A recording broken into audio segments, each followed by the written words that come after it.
কাছ থেকে আমি শুনেছি, তিনি এই ঘটনাটা বর্ণনা করেছেন। উসাইমিন রাহিমাহুল্লাহ দার্সে বসে আছেন, দার্স দিচ্ছেন, তাই একজন অপরিচিত লোক বসে গেছেন। উসাইমিন রাহিমাহুল্লাহ তাকে কোনোদিন দেখে নাই, ওই দিনই প্রথম। তাই তিনি তাকে জিজ্ঞেস করলেন, আচ্ছা আমি যা বলতেছি তুমি কি তা বুঝতে পারতেছো? তখন লোকটা বলতেছে, না আমি তো তা বুঝতে পারতেছি না।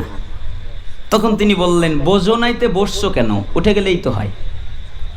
আমার কথা যেহেতু বুঝতে পারতেছো না, তে বসছো কেন? তখন লোকটা জবাব দিচ্ছেন যে আমি আলেমদেরকে বলতে শুনেছি, আলেমদের মজলিসে বসলে কেউ হতভাগা হয় না, তাই আমি আপনার মজলিসে বসেছি যে আমি বুঝি আর না বুঝি কিছু আমি পাবো। তখন উসাইমিন রাহিমাহুল্লাহ চমৎকার কথা বলেছিলেন, লোকটাকে আমি শিক্ষা দিতে গেলাম, লোকটা উল্টা আমাকেই শিক্ষা দিল। আমি চাচ্ছিলাম লোকটা আমার কাছ থেকে শিখুক, কিন্তু লোকটা আমাকে স্মরণ করিয়ে দিল, আমাকে শিক্ষা দিল। আসলেই তো তাই, ও বুঝুক আর না বুঝুক, ইলমের মজলিসে বসেছে, ও হতভাগা নয়, কিছু না কিছু পাবেই, ঠিক না? আপনারা কিছু কিছু পাবেন না? অবশ্যই পাবেন। আল্লাহ সুবহানাহু ওয়া তাআলা আপনাদের তৌফিক দান করুন। এজন্য আমি জ্ঞানমুখী কিছু কথা বললাম। আল্লাহ সুবহানাহু ওয়া তাআলা যেন আপনাদেরকে মনোযোগ দিয়ে জ্ঞান অর্জন করার তৌফিক দান করেন। আর দিনী ভাইরা বলেছেন তাদের কাছে নাকি ইসলামিক বই, তাহরিক আরও কিছু আছে, আপনারা যাওয়ার সময় কিনে নিয়ে যাবেন। হয়তো মনে নাও থাকতে পারে, আগে বলে রেখে দিলাম। আমি আপনাদের সামনে যে কোটা নসিহত করার ইচ্ছা করেছি, তার একটা নসিহত হলো, এই হাদিসকে বলা হয় আজীব এক হাদিস। আমি এইরকম আজীব হাদিস খুব কম পড়েছি। এই হাদিসকে মুহাদ্দিসিনে কেরাম তারা বলেছেন এটা হলো জিবরাইলের নসিহত। কার নসিহত? জিবরাইলের। আল্লাহ তাআলা নসিহত করেছেন পবিত্র কোরআনে যত আয়াত এসেছে, রাসূল সাল্লাল্লাহু আলাইহি সাল্লাম নসিহত করেছেন, কিন্তু এটা একটা আনকমন নসিহত। জিবরাইল আমিন করেছেন স্বয়ং মুহাম্মদ সাল্লাল্লাহু আলাইহি ওয়াসাল্লামকে, সরাসরি আমাকে নয়। এর অর্থ এটা নয় যে আমরা মানব না আমাদের জন্য, কিন্তু তিনি সবচেয়ে দামি, সবচেয়ে শ্রেষ্ঠ, সবচেয়ে দামি রাসূল, সবচেয়ে শ্রেষ্ঠ রাসূল, সবচেয়ে সম্মানিত রাসূল মুহাম্মদ সাল্লাল্লাহু আলাইহি ওয়াসাল্লামকে জিবরাইল আমিন নসিহত করেছেন। তাই মুহাদ্দিসিনে কেরাম এই হাদিসের পরিভাষা রেখেছেন জিবরাইলের নসিহত। হাদিসটা অনেক জায়গায় এসেছে, আল মুস্তাদরাক আলা সহিহাইন, যেটা ইমাম হাকিমের মুস্তাদরাকে এসেছে 7921-এ, এবং শুআবুল ঈমান কিতাবে এসেছে 10058 নম্বরে, এবং কেনজুল উম্মাল কিতাবে এসেছে 21388 নম্বরে, এবং ইমাম আলবানী রহিমাহুল্লাহ তার সিলসিলা সহিহায়ের 831 নম্বরে হাদিসটা এনেছেন। আলবানী রহিমাহুল্লাহ বলেছেন হাদিস সহি। ইমাম হাকিম রহিমাহুল্লাহ তিনিও বলেছেন হাদিস সহি। মুহাদ্দিসিনে কিরাম হাদিসটাকে গ্রহণ করে নিয়েছেন। জিবরাইলের নসিহত মানে যা জিবরিল আলাইহিস সালাম ইলান নবী সাল্লাল্লাহু আলাইহি ওয়াসাল্লাম, জিবরাইল আমিন আসলেন আল্লাহর নবী সাল্লাল্লাহু আলাইহি সাল্লামের কাছে। এরপরে এসে বললেন, ফাকালা, অতঃপর বললেন, ইয়া মুহাম্মদ, হে মুহাম্মদ, আমি আপনাকে নসিহত করব, আমি আপনাকে ওসিয়ত করব, আমি আপনাকে কিছু কথা বলবো, আমি আপনাকে কিছু পালন করনেওয়ালা বাক্য বলবো। রাসূল সাল্লাল্লাহু আলাইহি সাল্লাম বললেন, কি বলবে বলো? তখন জিবরাইল আমিন বললেন, ইয়া মুহাম্মদ, ইশ মা শি'তা ফা ইন্নাকা মাইয়িতুন। শুনেন, আপনি যতদিন খুশি জীবন যাপন করেন, কোনো নিষেধাজ্ঞা নেই, কোনো নিষেধ নেই, কিন্তু মনে রাখেন আপনি মৃত্যু বরণ করবেন, আপনি মারা যাবেন। আচ্ছা, মুহাম্মদ সাল্লাল্লাহু আলাইহি সাল্লাম যদি মারা যায়, পৃথিবীতে কেউ আছে যে বেঁচে থাকতে পারে? তাকে তো অপশন দেওয়া হয়েছিল, থাকবেন না যাবেন। তিনি আল্লাহর সাক্ষাৎকে পছন্দ করে নিয়েছিলেন। এত দামি রাসূল, এত শ্রেষ্ঠ রাসূল, তাকেও পৃথিবীতে থাকার অনুমতি দেওয়া হয়নি, তাকেও বেঁচে থাকার অনুমতি দেওয়া হয়নি।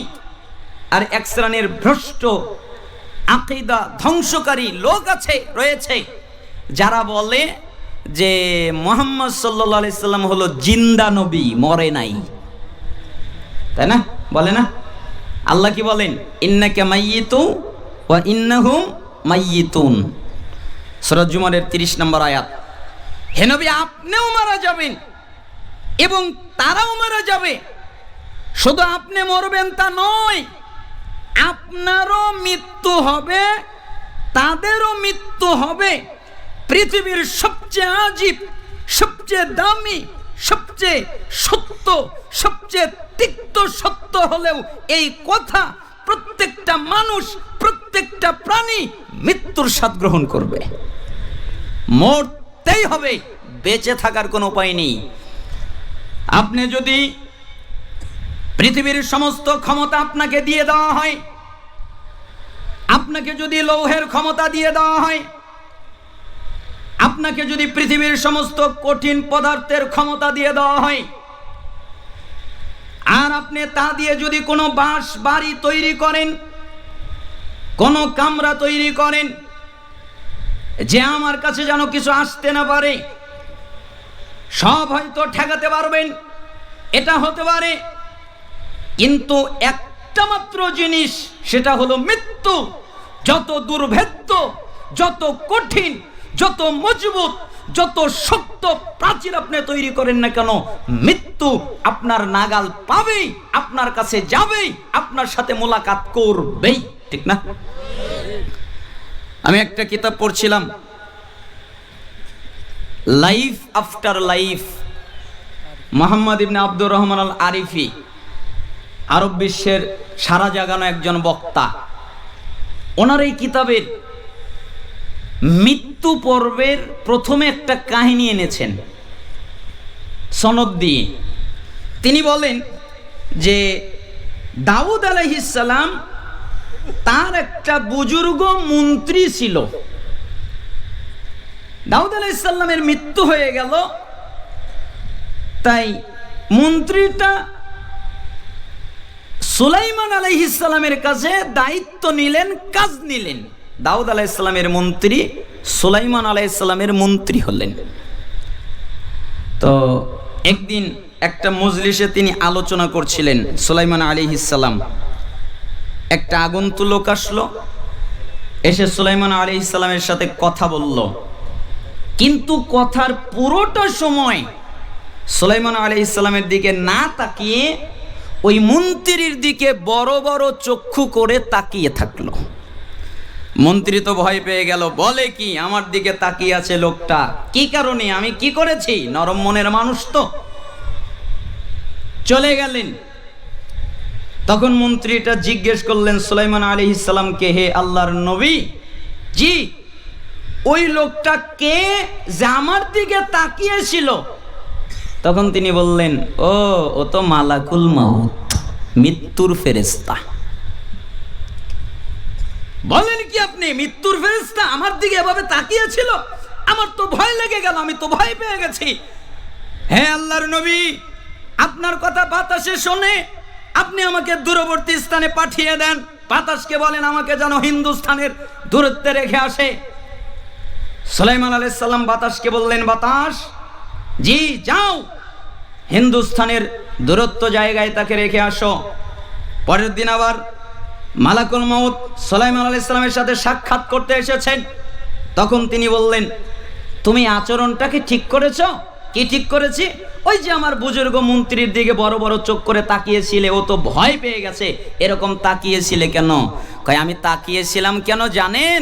আল্লাহ আমাকে বলেছে যে হিন্দুস্থানে জোহরের নামাজের পরে ওর জান আমি কবজ করব, ও আপনার কাছে, তাই আমি চিন্তা করছি ও যাবে কখন আর কবজ করব কখন।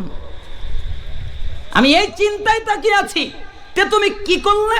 আমি আল্লাহর আদেশ পালন করলাম, ওই জায়গায় চলে গেলাম, আর গিয়ে দেখি আমার জন্য উপস্থিত হয়ে আছে, আর আমি ওর রুহটাকে কবজ করলাম, ওর মৃত্যু হয়ে গেল।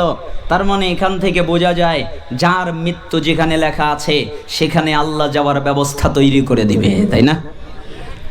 ওই যে অনেক মানুষে বলে ওই গাড়িতে যদি না উঠতো তার মৃত্যু হতো না, ওই বিমানে যদি না উঠতো তার মৃত্যু হতো না, ওই বাইকটা যদি অত জোরে না চালাতো তোমার মৃত্যু হতো না। কয়েকদিন আগে না, 2-1 দিন হয়ে গেছে না, যে খুলনা থেকে ঢাকায় যাচ্ছে ফ্যামিলি নিয়ে, 11 জন মারা গেল একসাথে, তাই না, পিকআপের মধ্যে। আর ফেসবুকে লেখালেখি চলছে, লিখতেছে যে যদি না যেত ভালো হতো, না গেলে কি হতো? ভালো হতো, মরতো না। আকীদা ঠিক নয়, আকীদা ভ্রষ্ট। আপনার মৃত্যু যদি সমুদ্রে থাকে আল্লাহ সেখানে যাওয়ার প্রয়োজন তৈরি করে দিবে। আপনার মৃত্যু যদি আকাশে থাকে সেখানে যাওয়ার প্রয়োজন তৈরি করে দিবে। আপনার মৃত্যু যদি আগুনের মধ্যে থাকে সেখানে যাওয়ার প্রয়োজন তৈরি করে দিবে। আপনার মৃত্যু যদি বিমানে থাকে, আপনার মৃত্যু যদি জাহাজে থাকে, আপনার মৃত্যু যদি গাড়িতে থাকে, আপনার মৃত্যু পৃথিবীর যেই প্রান্তেই থাকুক না কেন আল্লাহ যাওয়ার প্রয়োজন তৈরি করে দেবে। যেখানে আপনার মৃত্যু সেখানে গিয়েই আপনার মৃত্যু হবে। এই জন্য আকীদা ঠিক করতে